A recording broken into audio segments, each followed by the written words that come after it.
ഇത് പരിശുദ്ധാത്മാവ് വേറെ രീതിയിലും ദൈവസഭ വേറെ രീതിയിലും പോകുന്ന ഒരു അവസ്ഥയിലാണ് ലോകത്തിൽ കണ്ടുകൊണ്ടിരിക്കുന്നത്. എന്നാൽ അങ്ങനെയല്ല. ഇതുപോലെ നമ്മൾ ഓർത്തിരിക്കണം, പരിശുദ്ധാത്മാവിന് നമ്മളോട് ചേർന്ന് പറയുവാൻ. പരിശുദ്ധാത്മാവ് എന്താണ്? നിന്റെ കഷ്ടതയിൽ നിന്നെ സഹായിക്കുന്നതാണ് പരിശുദ്ധാത്മാവ്.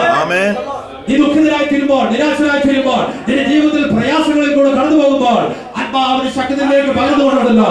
മകനെ നീ ഭയപ്പെടേണ്ട, മകളെ നീ ഭയപ്പെടുന്നത് പറഞ്ഞുകൊണ്ട് നിന്നെ കോരിയടിക്കുന്നതാണ് ദൈവത്തിന്റെ ആത്മാവിന്റെ ശക്തി. യേശുവിന്റെ നാമത്തിൽ ദൈവമടിക്കുകയാണ്. ഈ പരിശുദ്ധാത്മാവ് ഒരു ഓർഡിനറി പേഴ്സണല്ല. പരിശുദ്ധാത്മാവ് ഒരു സാധാരണ വ്യക്തിത്വമല്ലെന്നേ പറയുന്നത്. പരിശുദ്ധാത്മാവ് ഒരു ആളത്വമാണെന്ന് ഞാൻ ഓർപ്പിക്കുകയാണ്.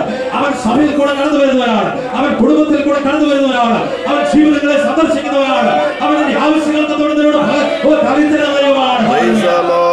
വീക്ക്നെസ്സിനെ കാണുന്നവരാണ്.